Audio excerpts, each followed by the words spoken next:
தமிழ்நாட்டில் தேர்தலுக்கு ஒரு வாரமே உள்ள நிலையில் மத்திய அமைச்சர் அமித்ஷா, காங்கிரஸ் மூத்த தலைவர் ராகுல் காந்தி உள்ளிட்டோர் இன்று பரப்புரை மேற்கொள்ள வருகை தருகின்றனர். உத்தரப்பிரதேசத்தில் இருந்து சிறப்பு விமானம் மூலம் புறப்படும் அமித்ஷா இன்று மாலை 4:15 மணிக்கு மதுரை விமான நிலையம் வரவுள்ளார். மாலை 4:50 மணிக்கு ஹெலிகாப்டர் மூலம் சிவகங்கை மாவட்டம் காரைக்குடி அருகே உள்ள கர்நாடகாத்தான் செல்லும் அவர் அங்கிருந்து சாலை மார்க்கமாக புதுக்கோட்டை மாவட்டம் திருமயம் செல்லும் அமித்ஷா மாலை 5:05 மணிக்கு கோட்டை பைரவர் கோவில், சத்தியகிரீஸ்வரர் கோவிலில் வழிபாடு நடத்தவுள்ளார்.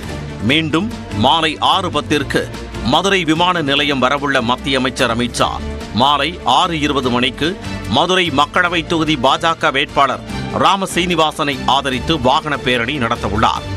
பெரியார் பேருந்து நிலையத்தில் தொடங்கும் பேரணி நகைக்கடை பஜார் வழியாக சென்று இரவு 7:05 மணிக்கு மதுரை விளக்கு தூணில் நிறைவடைகிறது.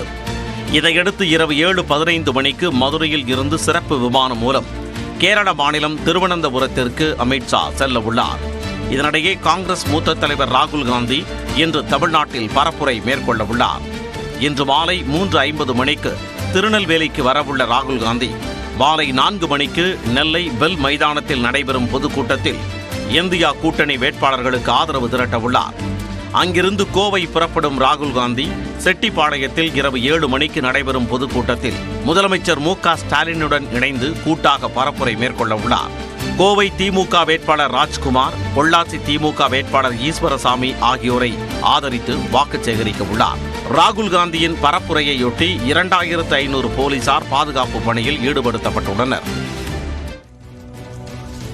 இதனிடையே அகில இந்திய காங்கிரஸ் கமிட்டி தலைவர் மல்லிகார்ஜுன கார்கேவும் தமிழ்நாட்டில் பரப்புரை மேற்கொள்கிறார். ஏப்ரல் 15ஆம் தேதி தமிழ்நாடு வரும் அவர் கடலூரில் பரப்புரை மேற்கொள்கிறார். தொடர்ந்து புதுச்சேரி செல்லும் அவர் காங்கிரஸ் வேட்பாளருக்கு ஆதரவாக வாக்கு சேகரிக்கிறார்.